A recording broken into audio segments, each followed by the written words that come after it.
TP-LINK phones aren't that common on the streets. I had friends asking me what phone was I using, and the moment I replied TP-LINK, they were like, what? They do phones as well?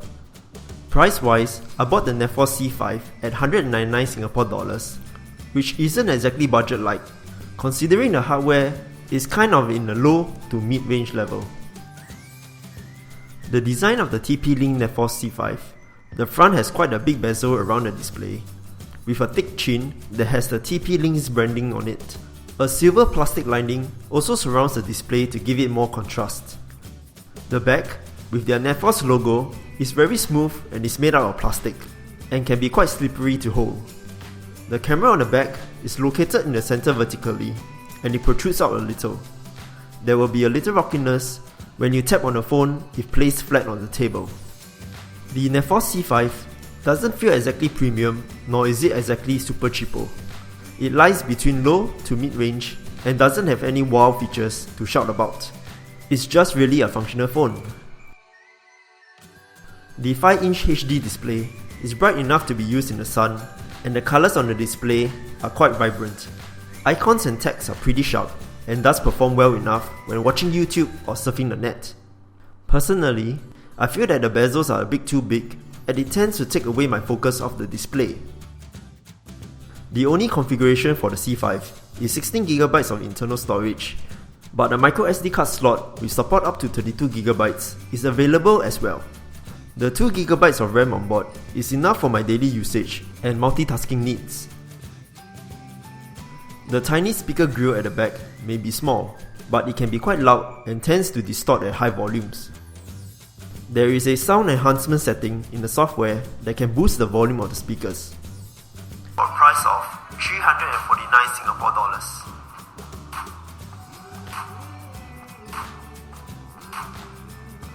The Mi Max has a metal body and the display glass is 2.5D, which is curved into the chassis. The metal edges are also chamfered, which gives the Mi Max a more classy look. Despite its size, other standard specs include an 8MP back camera, 5MP front camera, dual SIM slots, a removable 2200mAh battery, Wi-Fi 802.11b, G, N, and Bluetooth 4.0. Powering the Neffos C5 is a Mediatek MT6735 Cortex A53 CPU at 1.3GHz and Mali T720 MP2 GPU. Launching of apps was fast and navigation through the UI was smooth as well. Phones today should have at least 2GB of RAM in today's standard, which TP-LINK did right in the Neffos C5 model. Using the Neffos C5 on a daily basis, like surfing the net, emails, and phone calls, pose no problems. Calls on the earpiece is clear and are sounded fine on the receiving end. Gaming on the Neffos C5 was fine, but framerate was not as smooth for higher demanding games. Loading times was relatively fast, and if you are not a hardcore gamer, most casual games will run fine on this device. Android 5.1 Lollipop is what runs on this device, but is missing an app drawer. It's running on their own skin on top of Android, but there isn't any much bloatware installed. Apart from the usual Android UI customization, like themes and font sizes, there is a dedicated switching theme button, which cycles through and applies the themes that you have downloaded. Seems like a nice way to change themes anytime with a single push of a button. Another handy feature is the Smart Screenshot, which allows you to take a screenshot of an area or capture multiple screenshots and stitch them together as a single extended shot.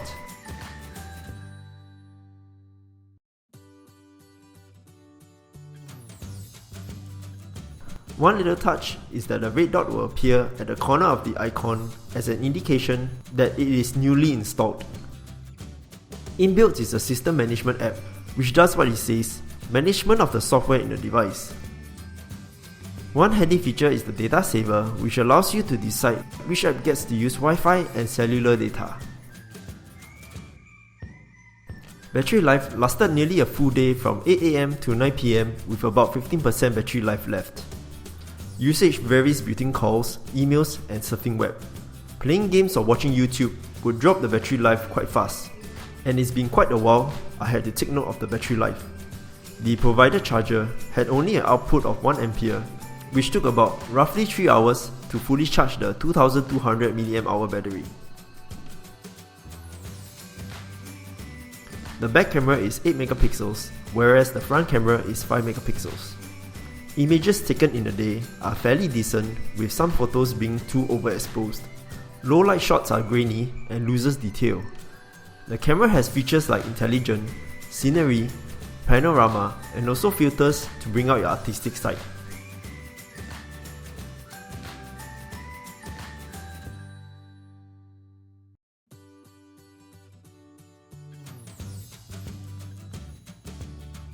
The TP-LINK Neffos C5 is a decent device which performs well with normal use. However, its typical design, big bezels, subpar camera, and a small battery will prevent it from being noticed by consumers. As a new player in the smartphone market, they have done well but has more room for improvement. As for the Neffos C5, it will be more worth it if it was in the $130 range. If it was cheaper, it may appeal to a broader market, which in turn entices consumers to test this new product. That's all for this video. Leave a like if you enjoyed it, and subscribe if you want to see more of this content. Thanks for watching, and see you guys in the next video.